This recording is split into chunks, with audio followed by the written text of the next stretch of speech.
Halo semuanya, setiap orang di dunia ini pasti pengen jadi sukses.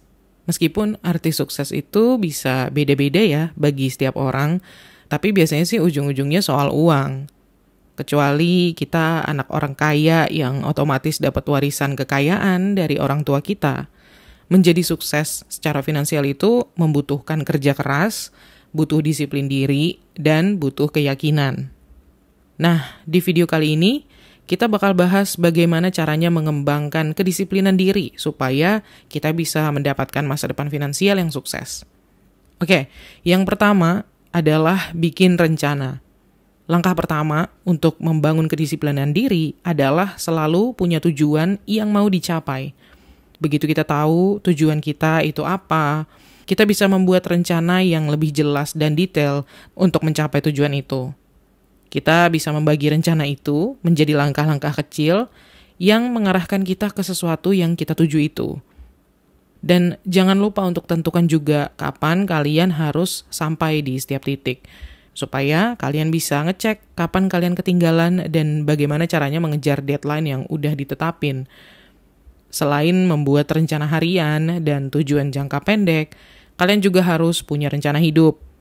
Gambarkan dengan jelas gaya hidup seperti apa yang ingin kalian jalani dan tulis semua itu.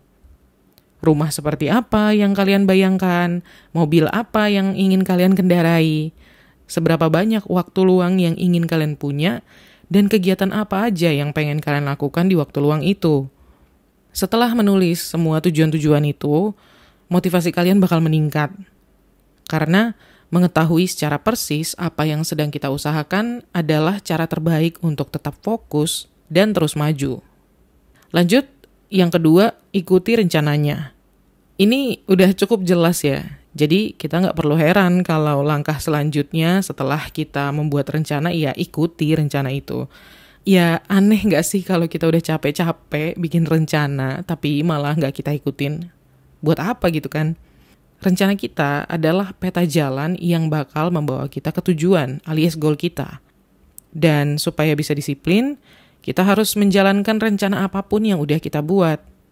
Dan gak cuma itu aja, kita juga harus memastikan untuk menjalankan rencana itu di waktu yang udah ditentukan. Kalau enggak, kita malah akan menunda-nunda dan bikin itu jadi kebiasaan. Yang mana pastinya itu gak bagus dan gak akan bikin kita jadi disiplin. Next, yang ketiga, stop mencari-cari alasan. Entah kenapa ya, rasanya lebih gampang untuk mencari alasan dan kabur dari tugas kita daripada ya duduk sebentar dan mengerjakan tugas itu, menyelesaikannya.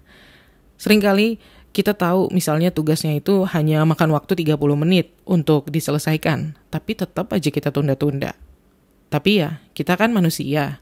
Kita semua juga lagi berusaha sebaik mungkin.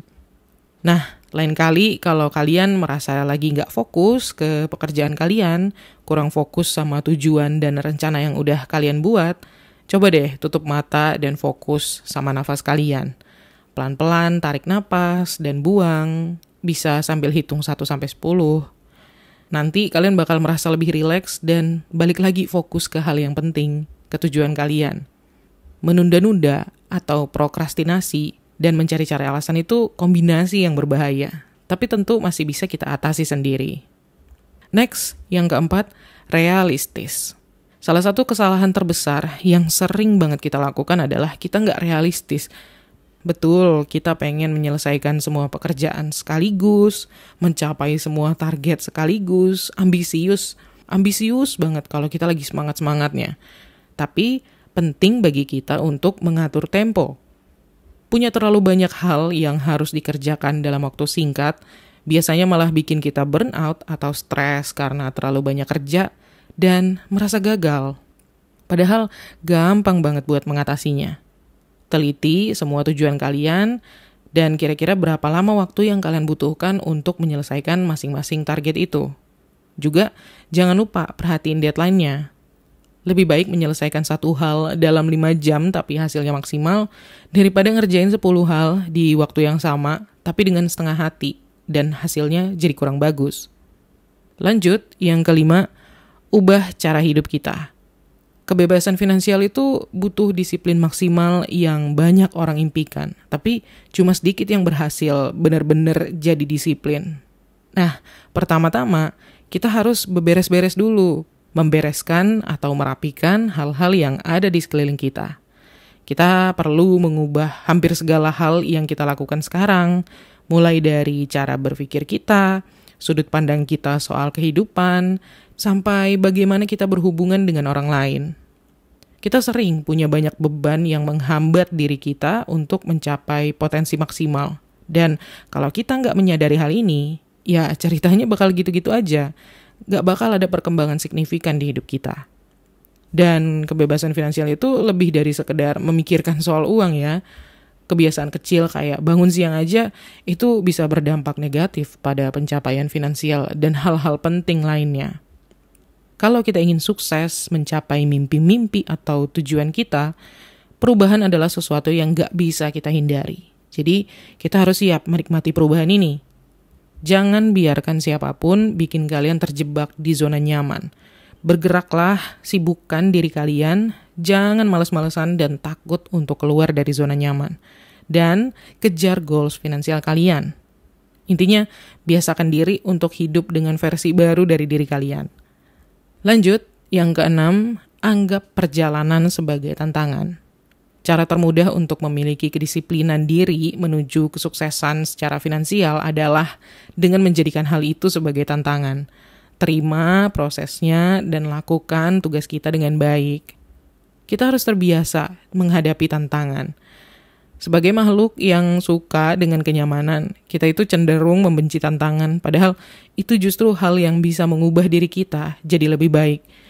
Setiap tantangan yang kita hadapi, anggap aja itu sebagai batu loncatan, langkah menuju versi diri kita yang sukses secara finansial. Begitu kita punya pola pikir untuk kerja keras mencapai tujuan, itu artinya kita udah setengah jalan. Nah, aku mau tanya nih, selama hidup di dunia ini, kalian semua pasti pernah kan ikut lomba? Ya, minimal lomba 17 Agustusan di RT gitulah. Nah, biasanya ketika kita ikut suatu lomba, kita bakal ngerasain adrenalin rush dan pengen menang. Itu perasaan yang harus kita dapatkan ketika mengejar kesuksesan finansial yang kita targetkan. Ini akan membawa kita ke tempat yang mungkin nggak pernah kita bayangkan sebelumnya, karena rintangan apapun yang kita hadapi di sepanjang perjalanan, itu akan bisa kita lewati dengan mudah. Next, yang ketujuh, beri hadiah ke diri sendiri. Ada seorang fisiolog bernama Ivan Pavlov yang terkenal dengan filosofi penguatan positifnya. Filosofi ini bilang kalau semakin sering seseorang mendapatkan hadiah atas perilaku yang diinginkan, maka semakin sering juga dia melakukan perilaku itu.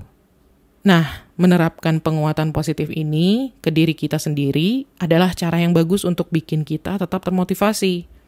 Jadi, setiap kali kita berhasil menyelesaikan tugas yang direncanakan, setiap kali kita mencapai suatu tujuan, kita memberikan hadiah kecil pada diri kita sendiri. Hadiahnya bisa apa aja yang kita suka. Entah itu belanja, atau maraton series di Netflix sampai malam, atau bahkan makan makanan manis aja itu juga udah termasuk reward ya. Intinya sih, kita memberikan apresiasi ke diri sendiri karena udah tetap berpegang pada rencana dan hadir untuk diri kita sendiri setiap hari. Lanjut, yang ke-8, temukan motivasi kita. Kalau kita udah tahu persis untuk apa kita melakukan segala sesuatu yang kita inginkan, pasti kita akan melakukan apapun untuk sampai ke sana. Tetap termotivasi adalah kekuatan terbesar yang bisa kita miliki. Makanya, penting banget untuk tahu detail spesifik dari mimpi dan tujuan kita. Tanya aja ke orang-orang yang udah sukses tentang apa sih yang bikin mereka tetap bersemangat, tetap termotivasi. Dan buat mereka, itu pasti adalah sesuatu yang sangat spesifik. Itu yang bikin mereka terus maju. Bahkan ketika kita terlalu takut atau ragu untuk mengambil langkah yang besar, motivasi kitalah yang akan mendorong kita pada akhirnya. Lanjut lagi, yang ke-9, melek finansial. Meskipun udah jelas ya, apalagi kalau kita bicara soal mimpi kesuksesan finansial. Tapi yang satu ini memang masih sering banget luput dari perhatian kita. Kita tuh seringkali lebih fokus pada bagaimana caranya mendapatkan uang, tutorial mendapatkan uang dengan cepat, tutorial menghasilkan banyak uang dengan pekerjaan yang mudah gitu misalnya. Padahal kita harus paham betul soal keuangan kalau kita mau sukses secara finansial. Ibaratnya kayak gak ada dokter yang tiba-tiba jadi hebat dan sukses tanpa tahu seluk-beluk bidang pekerjaannya. Sama juga halnya dengan keuangan. Untuk bisa tetap unggul di atas teman-teman kita harus tahu luar dalam soal finansial, supaya kita tahu persis tentang apa yang kita lakukan. Yang paling penting dari semua ini adalah terus mengisi otak kita, edukasi diri kita sendiri. Jangan pernah biarkan growth mindset atau pola pikir berkembang itu hilang dari diri kita. Lanjut, yang ke-10, buat anggaran dan mematuhinya. Budgeting atau membuat anggaran adalah dasar dari melek finansial. Ibaratnya, percuma kita tahu trik-trik atau tutorial mendapatkan uang dengan mudah dan cepat sebelum kita tahu caranya membuat anggaran. Menabung, investasi, atau belanja, semua itu tergantung sama anggaran kita. Buat kalian yang old school, kalian bisa ambil buku catatan, alat tulis, dan kalkulator, lalu tulis berapa penghasilan bulanan kalian. Bikin kolom untuk hal-hal yang jadi pengeluaran kalian, yang jelas kayak sewa tempat tinggal, transportasi, makanan, dan kebutuhan rumah tangga. Ini bakal jadi gambaran tentang berapa banyak uang yang seharusnya kalian alokasikan ke kebutuhan hidup, berapa yang untuk tabungan, berapa yang untuk investasi, dan berapa untuk bayar utang kalau ada. Karena hal pertama yang kita lakukan dalam hal keuangan adalah membuat rencana dan nulis tujuan finansial. Dengan bantuan anggaran ini, kita jadi bisa menentukan berapa banyak uang yang bisa kita alokasikan untuk mencapai tujuan finansial kita. Punya anggaran dan mematuhinya adalah hal yang bikin orang sukses secara finansial beda dari mereka yang belum sukses. Lanjut, yang ke-11, tetap positif dan buang rasa malu. Dalam usaha mencapai kesuksesan secara finansial, masing-masing dari kita mungkin bakal sering trial and error, ngelakuin banyak kesalahan. Tapi penting banget bagi kita untuk tetap positive thinking dan gak menyerah. Kadangkala setelah kita melakukan kesalahan, bakal ada orang lain yang nyinyir dan bikin mental kita jatuh. Tapi menurut aku, pandangan orang lain tentang kesalahan kita itu biasanya terlalu dibesar-besarkan. Itu cuma mindset yang dibuat supaya kita stuck dan gak maju-maju. Kita adalah manusia yang memang ditakdirkan untuk bikin kesalahan. Gak ada manusia yang flawless, benar-benar sempurna. Tanpa melakukan kesalahan, gimana caranya kita bisa belajar dan tetap rendah hati?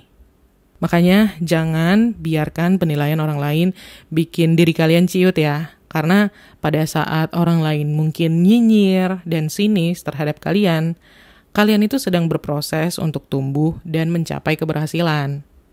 Jadi cuekin aja hal-hal lain yang gak membuat kalian semangat. Oke? Lanjut, yang ke-12, teman yang tepat. Ada pepatah yang bilang bahwa kita ini adalah rata-rata dari gabungan 5 orang yang paling sering kita temui. Dengan pemikiran ini, coba deh renungkan diri kalian dan jujur. Apakah kalian puas dengan bagaimana kondisi diri kalian, kondisi karakter kalian, keuangan kalian mungkin, dan apakah kalian juga puas dengan gambaran tentang masa depan kalian? Jangan merasa bersalah untuk cut off atau meninggalkan orang-orang yang gak bikin kalian maju. Cari circle sosial yang baru. Kalian bisa kerja keras dan menyelesaikan semua tugas yang kalian rencanakan, tapi itu semua bakal sia-sia kalau kalian terus dikelilingi oleh orang yang gak percaya kalian bakal sukses. Karena faktanya, banyak orang yang gak suka melihat orang terdekat mereka berhasil. Jadi, hati-hatilah dan temukan kelompok baru yang bukan hanya memiliki tujuan yang sama dengan kalian, tapi juga yang fokus pada pengembangan diri mereka seperti halnya kalian. Next, yang ke-13, latihan. Saran paling simpel tapi klise yang pernah aku dengar itu adalah practice makes perfect. Entah berapa kali kita semua pernah dengar saran itu selama hidup kita, tapi mungkin banyak dari kita yang masih belum percaya sama kekuatan saran ini. Ingat aja kayak Cristiano Ronaldo itu jadi pemain bola terbaik di dunia karena dia latihan. Gak peduli berapa kali dia gagal. Yang lebih penting adalah dia muncul lagi di lapangan bola keesokan harinya dan memberikan yang terbaik. Sampai pada suatu hari, dia bisa mencetak gol sambil merem. Artinya, masih ada harapan untuk kita menjadi pribadi yang disiplin dalam perjalanan mencapai kesuksesan finansial kita. Jangan putus asa hanya karena beberapa kali gagal mencapai target keuangan. Balik lagi ke jurnal kalian atau catatan kalian, ulangi proses membuat target tabungan dan anggaran, dan kali ini usahakan semaksimal mungkin untuk mematuhi angka yang udah kalian tentukan itu.